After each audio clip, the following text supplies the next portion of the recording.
Hello, everyone. It's Shane Kanto, your Wasteland Reviewer. And welcome to Lost in the Wasteland, my weekly interview show where we take a deep dive into somebody's perspective on movies. And this week, now frequent collaborator and my co-patron patron of the writer's room of SiftPop, Yes, Rowan. Because I glad to found be out here. from Aaron that you were the only other patron that we It's true. have besides myself. It's So true.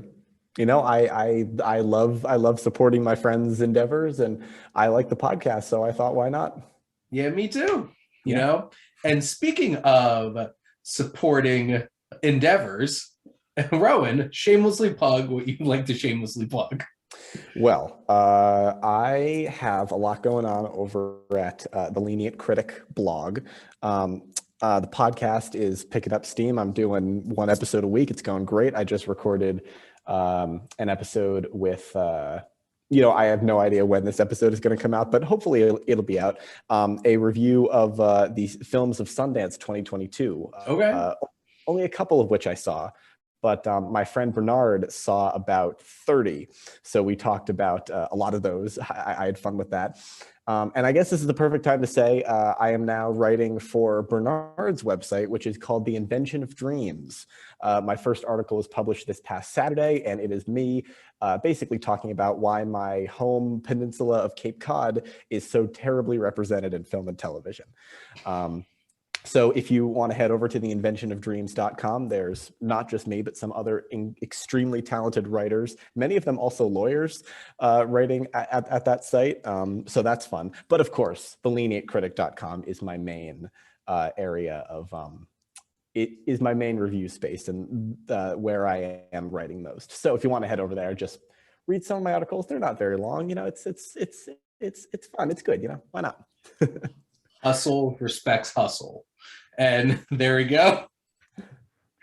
We're both very busy in the world of movie stuff. But so in terms of our questions this time, so let's get started with what's a previously released film, Rowan, that you're most excited to check out that you haven't seen yet? Well, I thought long and hard about this because I am honestly shocked myself at the amount of classics that I have not seen. Mm-hmm. So one of them is, and this is the one that I'm choosing, is The Godfather. I have still not seen The Godfather. I am appalled at myself.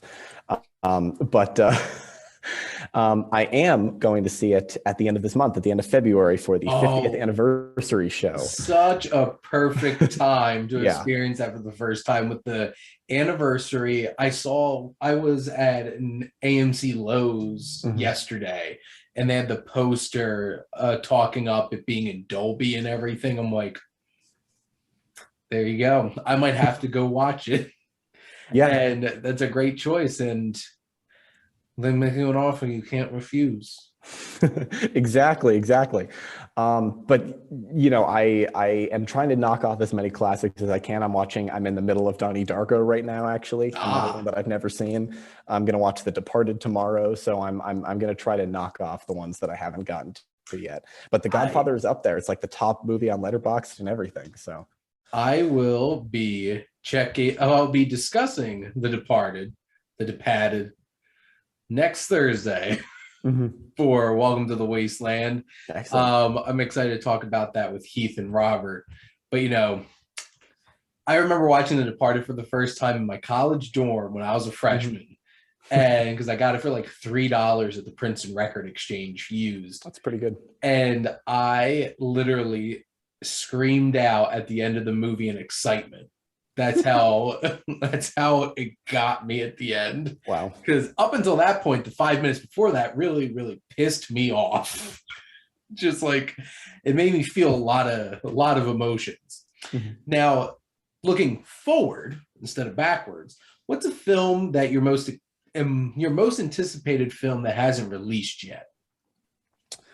Now, I also thought long and hard about this one. I did an episode of my podcast with Alice from SiftPop, and it ran for 3 hours talking about what we're excited about that's coming out in 2022. But in the end, I settled on my top film coming out this year is Doctor Strange in the Multiverse of Madness. We know so little about this movie. It's even more secretive than Spider-Man No Way Home. We know so little about it. Yeah. And it has so much potential. And I do believe it's going to fully change the Marvel Cinematic Universe. My expectations, I have no shame in saying that they are super high. I am really, really, really excited for it. And I have a friend who knows someone who does test screenings for some big films. I can't say anything, but I have heard some pretty mind-blowing things. And from what I've heard, that's only skimming the surface. And if even half of the things that I've heard are true, this is going to be an all-timer. And I very much hope that it will prove, or that it will live up to my expectations. And I genuinely think it will. I think, even if it delivers on none of that, it's still a Marvel movie, and I love Marvel movies. And there's really no way that it can get beyond that in terms of awfulness. But honestly, it's at the point where it's like Sony's not involved, so hopefully they don't ruin a bunch of stuff. Right. Because they don't know how to market their things without ruining everything. That's true. So I know a lot of people have a lot of conversations about how much they hate remakes, but we're going to show some love. So Rowan, what's a film that you would actually like to see remade? Okay. So when I say the title of this movie, it is going to be immediately controversial, but then I'm going to do a little twist. Okay. I think they should remake Titanic as a Final Destination movie. For those out there not familiar with the Final Destination movies, it is all about a big disaster that happens at the beginning of the movie that the main characters escape somehow because someone had a vision of the coming disaster. But then throughout the movie, death hunts down and kills the main characters in all sorts of fun Rube Goldberg-y ways. Titanic, I think, imagine this. The Titanic disaster happens near the beginning of the movie, but the main characters escape on the lifeboat before it actually sinks. But they were supposed to die. So picture a Final Destination movie set in the 1910s, 100 years ago, over 100 years ago now, with death, because all of the Final Destination movies have took place in the present. They've all been contemporary. I think this would be absolutely fascinating. And while it wouldn't be a strict remake, there have been other Titanic movies aside from Titanic. Yeah. It's a movie. It's going to have some sort of love story. And I just think that these two premises would work fantastic together. So that is what I would do. I thought you were going to say we're going to remake Titanic without a romance, and then that just be the movie. Like, this is actually about the Titanic. That would be depressing. I don't want to. That's just like, there's nothing to. I mean, I guess there's just nothing to focus on or have a stake in, because you could follow some characters as they die. But that's just not as interesting as, James Cameron had the right idea. That's all I'm saying. There you go. And it's hard to argue with James Cameron and his bank account. Exactly. Now, I know the first time I had people on this show, I asked what their earliest memories of the movies, but it's time to be really positive and really figure out what's that fondest memory you have at the movies. Well, this is, I don't know if anything's ever going to top this. Okay. The Back to the Future 30th anniversary was in 2015. 2016, the following year, the Chatham Orpheum Theater back home in Chatham, where I was born, and I guess I still kind of live. I'm at college. I never know how to approach that. But for Back to the Future's 30th anniversary, really 31st, they had Bob Gale and Christopher Lloyd, Bob Gale, the writer of Back to the Future, Christopher Lloyd, Doc Brown, obviously, come in. They came all the way down to Chatham. Leah Thompson, who plays the mom, was going to come, but she could not. But she sent us a video message, which played on the screen. It was pretty cool. And I didn't meet them at all. They were like they were being, kept, sort of secret before the Q&A after the movie. But about halfway through the movie, which I'd seen many, many times before, by the way, my mom taps me, or my dad, one of my parents taps me on the shoulder and says, Bob Gale and Christopher Lloyd's outside if you want to get your book signed. I had, and I still have, this giant Back to the Future making of book. It's like 500 something pages, about like full color about the making of all three of the movies. It's amazing. So I brought my book out. I had Christopher Lloyd and Bob Gale sign it. It was incredibly surreal. This was 2016, so I was 13 at the time. This just blew my tiny little mind. And and so then after the movie, there was the, I couldn't focus on the rest of the movie. I had met Bob Gale and Christopher Lloyd, and I probably will never meet them again, but that was just absolutely insane. So then I went back, finished the movie, and after the movie, there was a Q&A. I got to ask some questions. It was amazing. But after the Q&A, I did what stands out as one of my favorite memories ever. I did the Back to the Future poster pose with Bob Gale, the glasses up, looking at the watch. And Shane, if you can talk for a minute, I can find it and I can show the camera. Oh, that's exciting. Yeah. That must be such a fun memory. I remember for the 30th anniversary going to the Cinemark near me with my friend Kevin and my now fiance Jess. And I saw somebody dressed up head to toe as Marty McFly with the vest, the RCA, the skateboard, everything. And just like, this dude came to play today. I also, as a promotion for the theater, I like for the event, I acted in a commercial. I played the Marty McFly character. I spent like a day filming with my friends at the theater. That was also a lot of fun. I think that's on YouTube. If you search Back to the Future Orpheum Theater commercial, it should come up. That was also just so much fun. So I was very, I didn't end up working at the theater for another 6 months, but even then I was still sort of involved with the whole theater thing. But anyway, this is me with Bob Gale. I have gotten less chubby, but that it's kind of bright, but yeah. Nice. Yeah, that was just so incredible. Let me see if I lowered the brightness. Yeah, that's better. There we go. That will stand out forever, honestly. I think it was just such a I'm not going to say it was formative in my, sort of getting into movies, because I had been into movies for years before that, but it was definitely what made me realize that the people that made these movies are real people. I can meet them, and a lot of them are really nice. So that was just absolutely incredible. Great Scott. Now, what's a film, Rowan, that really exceeded your expectations when you saw it? So I'm going to go super recent on this one, because it is still, I'm still thinking about it.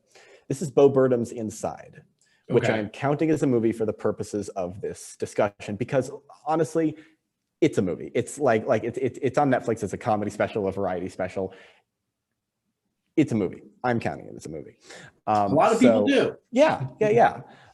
And so I watched this actually a little over a month ago. So it was quite recent. I didn't watch it when it came out, not because I didn't want to, just because I heard a lot of people talking about it a couple weeks after it came out, but I just didn't feel the need to watch it. Then I saw Promising Young Woman with Bo Burnham in it.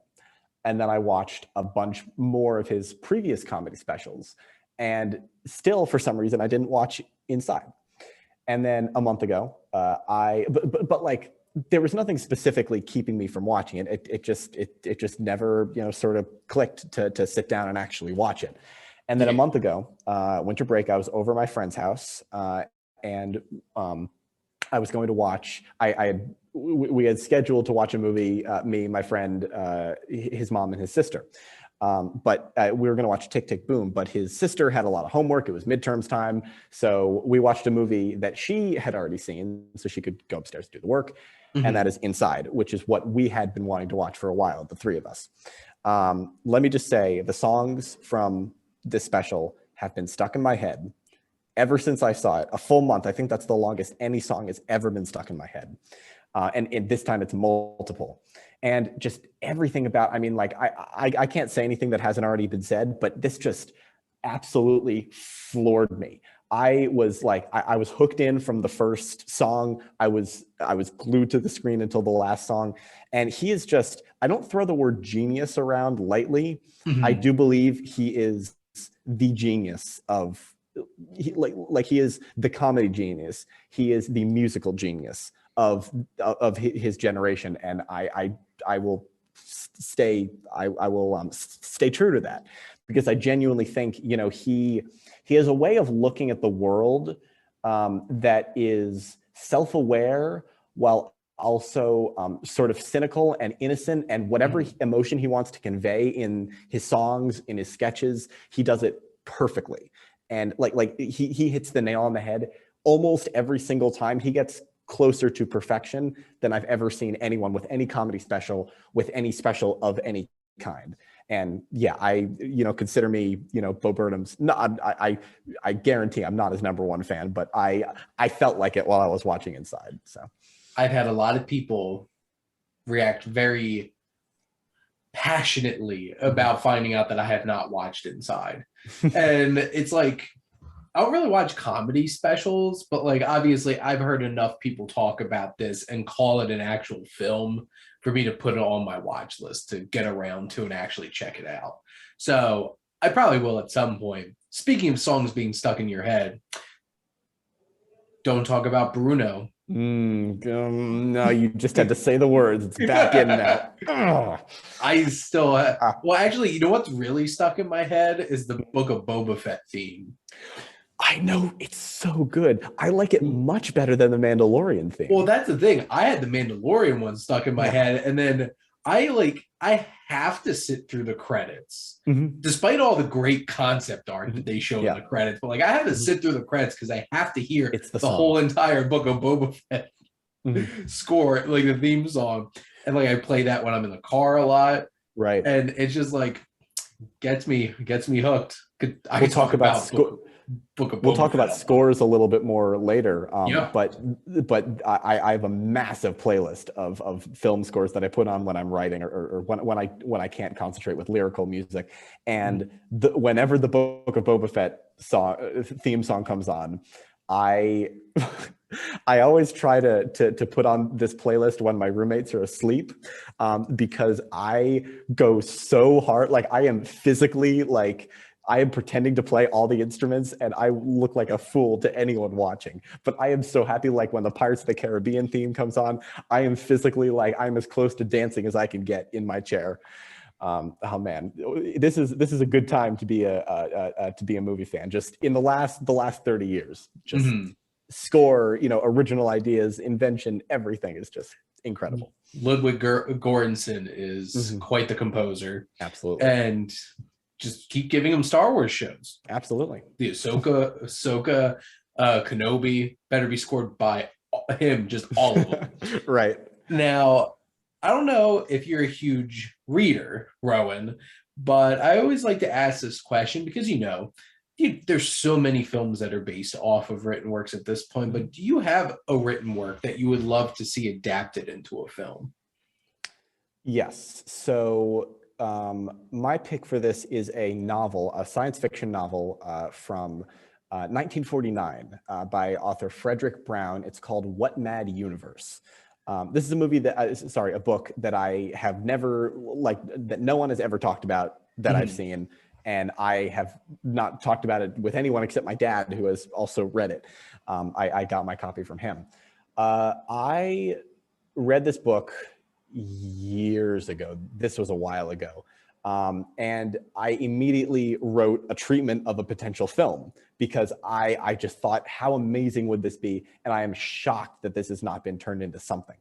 So I wrote down my treatment for it, and I haven't done anything yet, but I hold true to the fact that it would make such an amazing and such a weird movie.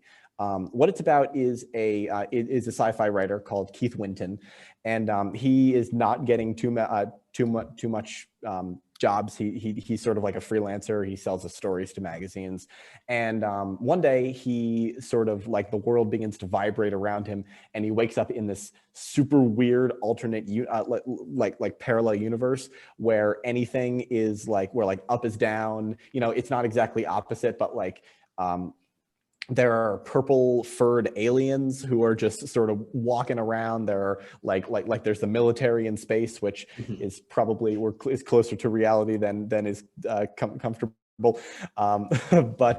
Yeah, this is I don't remember too much more of it, but it's such a weird, strange book that it's one of the rare novels that I could picture everything that was going on. You know, some things, you know, some books are, you know, you get into a character's head for the whole thing. And so if you made a movie of it, it would just be a character maybe sitting and with a voiceover, maybe you're walking around.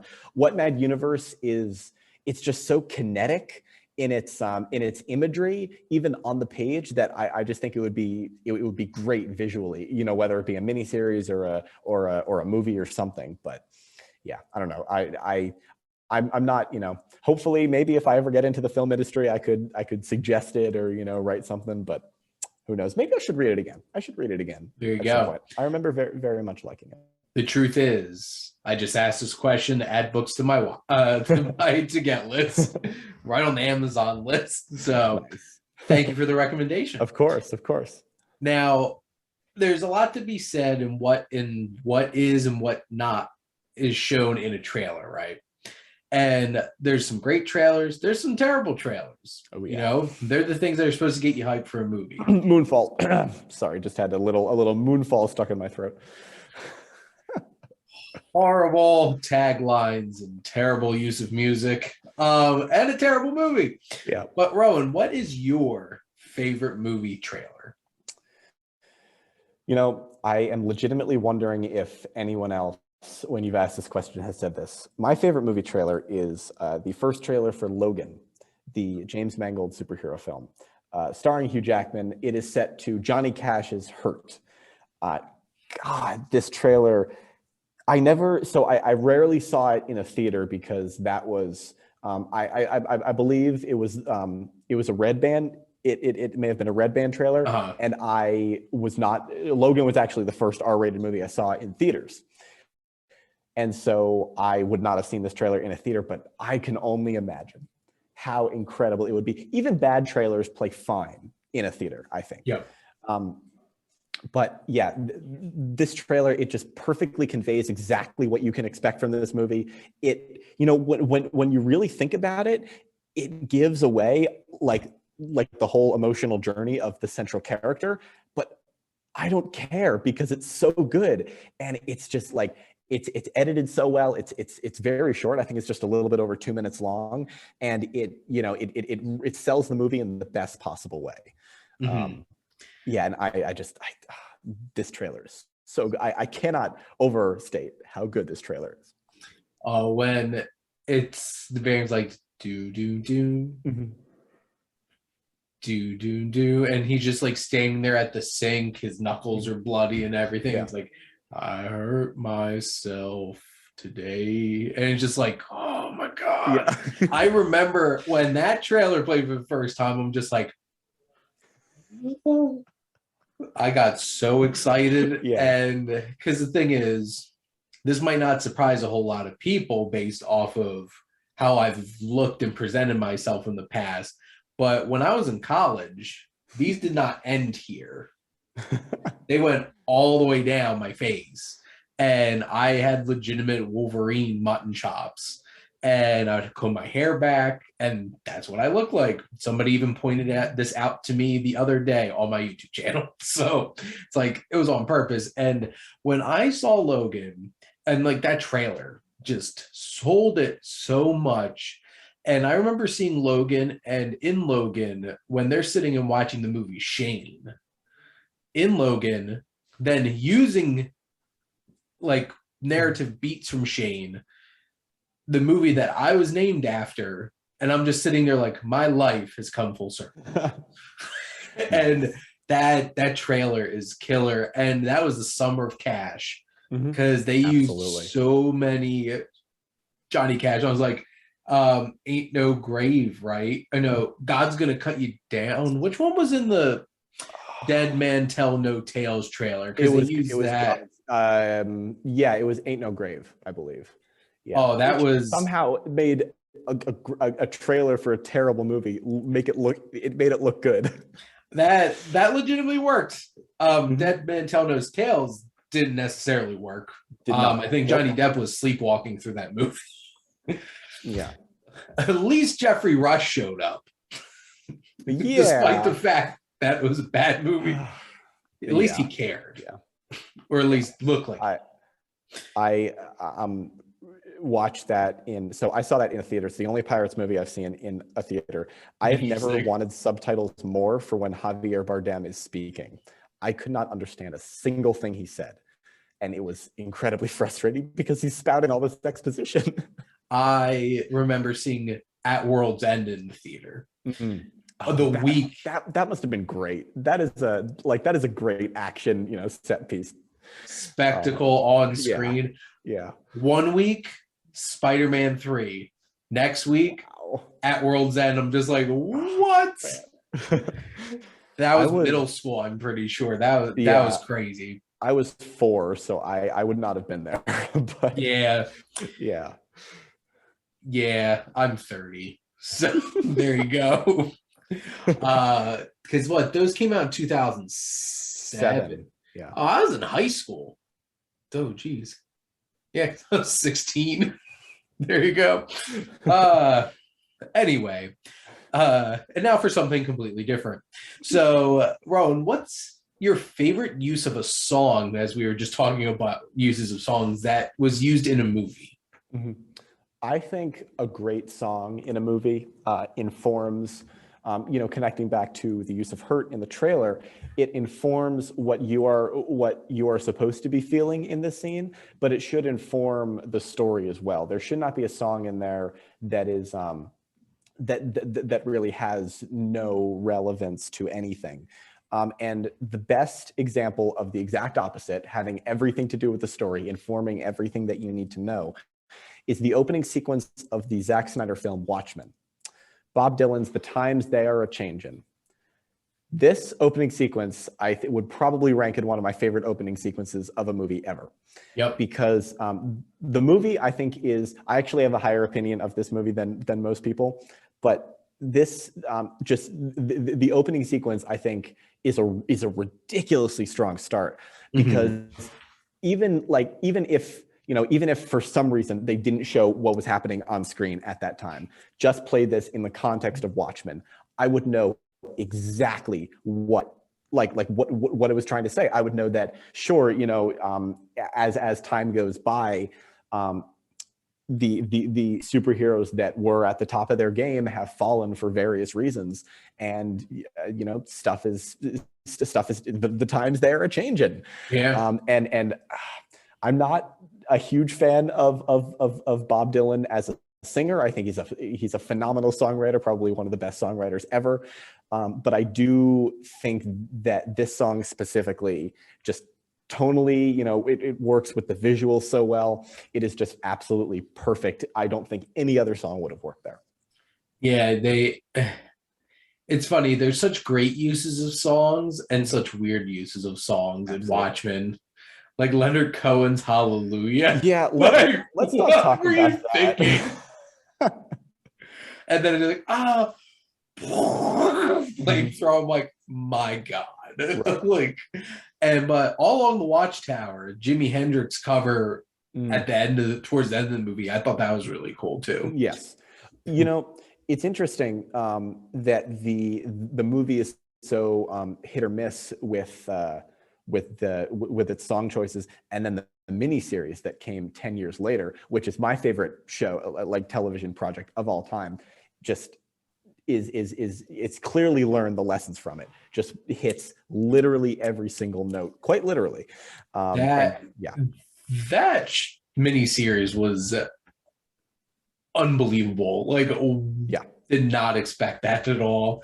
Yep. And for a second, I thought you were going to talk about the best use of a song at the beginning of a movie, aka Toto's Africa at the beginning of Moonfall. Oh, yes. I don't know how it could have slipped my mind. I bless the rains. And we're just going to cheekily just keep referencing Moonfall because we both hated it. Absolutely. So now, time to talk about some scores. So, Rowan, what's that one score? You're going to put a score on and you're going to listen to it. What's that score going to be? Well, it's got to be the wannabe Hans Zimmer score from Moonfall, to be completely and totally honest. I'm joking. And we have committed to this long gag. Yes, we have. We only have one more question, and by God. So I mentioned earlier, I have a playlist of movie and television scores that I listen to. It is currently running at exactly 8 hours long. I added in a lot after there was a similar discussion on SiftPop Writers Room, and everyone was sending their soundtrack playlist lengths in Slack. I knew I had to build mine up. But yeah, so this is where I go whenever I'm writing, whenever I need to stay focused. But there is a huge variety here. Some movies and shows show up more than once, more often than others, rather. So I will especially shout out. It really does change like my go-to, but the ones that I consistently find myself going back to the most is probably the score for the HBO series His Dark Materials, the first season specifically. When I watched the season, I didn't pay any special attention at all to the score. But then when I was looking for some soundtracks to listen to, I found the season 1 score. It's specifically a let me pull this up now. So it's specifically, it's not the original score. It is an album called The Musical Anthology of His Dark Materials. So it's the same composer. So I think it's longer and more and maybe more constructed versions of the songs from the soundtrack. But I don't know what it is. It is just so poetic, so beautiful. Each song is very distinct. It's by Lauren Balfe, who did Black Widow as well, I believe. Yeah, I don't know. Hold on, let me do a quick. I don't know what else he's done. He did a Rumble, the Paramount Plus original from the end of 2021. But yeah, it's just scores are everything that I have in my playlist is incredibly varied, and when I'm listening, I find that I have to skip some just because it's not sort of fitting the vibe of what I'm doing. One of them that I will never skip is the Book of Boba Fett theme, because I will pause writing to rock out to that. But yeah, so His Dark Materials season 1 is a big one. I really love the score to Revenge of the Sith. I don't know why, but it's my favorite Star Wars score. Just because it is like it's probably when we're really thinking about it, it's probably the most dramatic Star Wars film. Not in, not maybe in terms of like iconicness, but just everything that happens in the second half of Revenge of the Sith, even the last third, is just incredibly intense, so dramatic. The score where Obi-Wan and Yoda enter the temple, everyone's like there are dead people everywhere, is so sombering, and it's really, really good. And I'm glad John Williams did all of the main Star Wars films. We're going to sort of discount Solo here. I like the score for Rogue One, not so much for Solo. But the last one that I keep finding myself coming back to is Iron Man 3. Which you would not think of as having a great score, but it really is. It's the most unique Marvel score I've ever come across. A lot of them are really generic. It's typical hero music. But Iron Man 3 is just so different. Iron Man 3 is also one of my favorite Marvel movies, weirdly enough. I think it's incredibly underrated, and I think the score is a big part of it. And now when I'm watching the movie, I'm paying so much attention to the score, so now I can, when a song comes on, I can pick up exactly what scene it was in. I have a very special place for Alan Silvestri's work with the MCU. Like, obviously he did the Avengers theme, but like Forge from Infinity War and Portals from Endgame, of course, are just like, I get goosebumps, and they're like the two most amazing hero moments. But like my favorite, like if I had to pick like a comic book movie score, it's the X-Men. Oh, I remember specifically sitting in the theater midnight showing of Days of Future Past, and their Turn of Bryan Singer, and the return of the actual X-Men score from the first two X-Men films. And I remember when that camera starts like coming in on that dead mutant and seeing the X symbol on its belt, and then it's like da, da, da, da, da. I'm just like, oh my God. I was getting goosebumps all up and down my arms. Because I remember like I had the first X-Men movie on VHS and I watched the hell out of that so much because I was like 9 when that movie came out, and so exciting. But like Marvel needs to do better. Absolutely. With scores and also cinematography. But I don't think they're going to change that. Let's just keep making these all look like a TV show because we want consistency. And let's keep making the TV shows look like movies. How about that? Yep. Yeah. Also, going all the way back to the beginning of your talking about the soundtrack and like scores, HBO theme songs are just out of this world. Yeah. It's just like anything. And even something it's like I was watching Righteous Gemstones, the new episode today, and it just the little thing of like when the title pops up, it just fits it so well. Now, Rowan, my last question for you is, what should movies stop doing? I'm going to be incredibly basic here. And say Moonfall. No, I think stop giving Roland Emmerich money. Well, I mean, yeah, but also the cliche in a film's opening. I bet you're wondering how I got here. Has been not only done to death; it has been parodied to death. And when something has been parodied to death, I truly believe that that it has been run into the ground enough that people need to start staying away from it. Granted, I have not seen as many. Exactly. I've not seen as many in recent years. I think the last one I saw that I remember was in Sonic the Hedgehog, the first one, which actually got a chuckle out of me, but that was before I started hating this trope. It's just, it doesn't do much for me. I can understand how it might serve the story, but I've been coming further and further down on the whole, showing apart from midway through the movie or through the TV season to start off to grab the people's attention.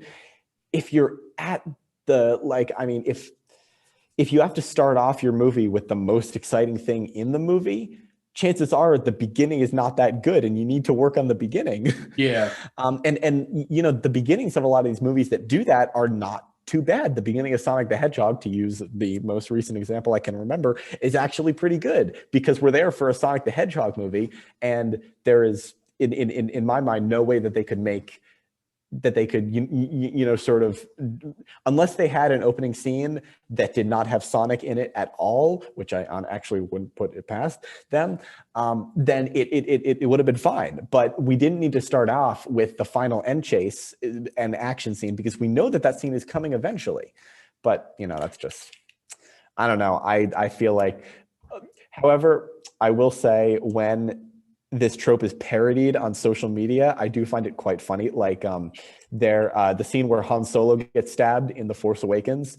I saw one thing where he got stabbed and then it freeze frames record scratch. I bet you're wondering how I got here. And it rewound all the way back to A New Hope, and it was just so funny.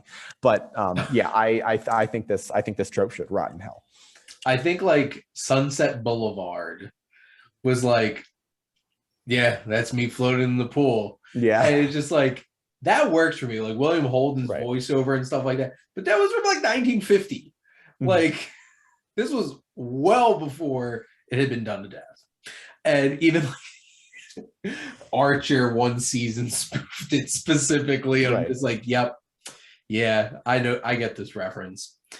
But to wrap things up, I always give my guests a chance to ask the Wasteland Reviewer a question. So wildcard time, Rowan, what would you like to ask the Wasteland Reviewer? Wow. Well, I totally and completely remembered. No, I forgot. I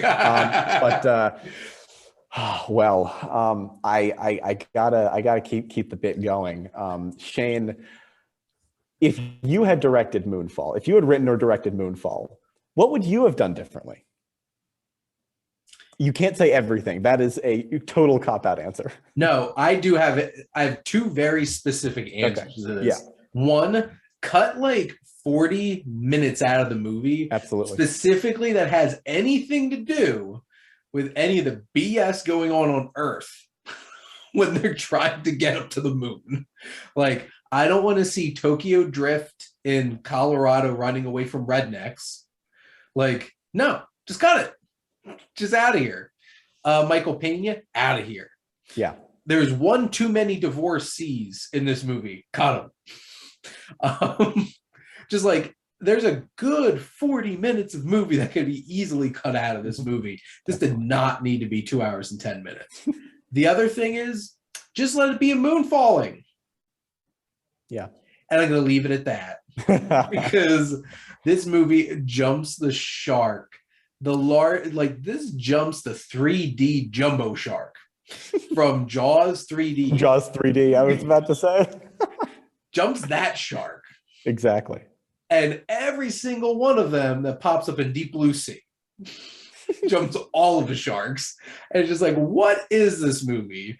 And they, you know what, is trying to be too smart and too look at what we're doing. It's just like, the moon's falling. This is Majora's Mask. You got Legend of Zelda going on here. Just let it fall. And they have to stop it. Right. Nuke it. Because, that's the only thing that the government can think of. Military, let's shoot some nukes at it. So, yeah. It's the only thing they know how to do, obviously, according to the movies. And tonally, actually have fun. That movie was not fun. Mm-hmm. Like, it's really serious, except for John Bradley. And honestly, none of his jokes land, especially because they were all in the trailer. Every single one. Yep. More or less. And it's like, say yes.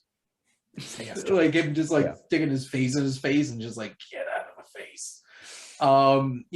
It's because I could, people are like, well, it's just a big, dumb, fun movie. I'm like, no, it's big, it's dumb. But it's not fun. It's not fun. I was bored for 90 minutes. Yeah. Until the $140 million budget started rolling in. So, just a bit of a misfire. What are you gonna do? But I appreciated the commitment to the bit.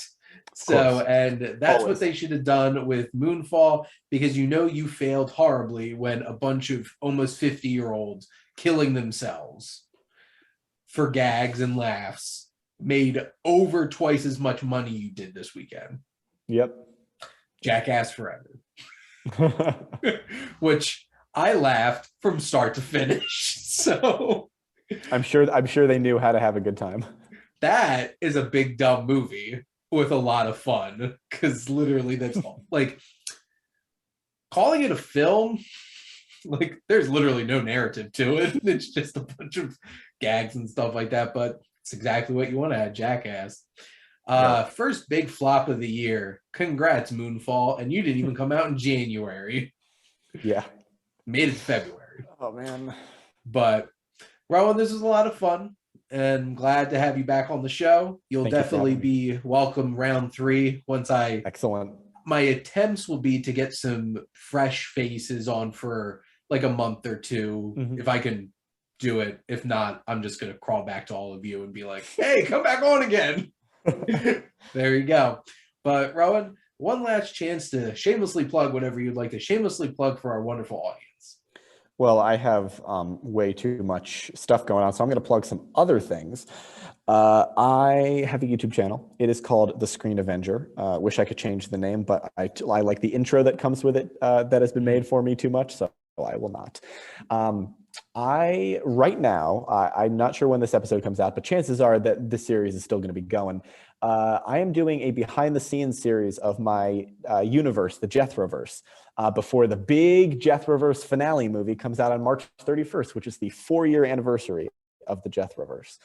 In this behind-the-scenes series, for most of it, I am doing commentaries with some of my friends who are involved in the show, and we are watching or rewatching everything that is leading up to the finale, all except for the 5-episode series that came out last year. I have 5 very comprehensive, like full documentary episodes that I edited that I'm quite proud of.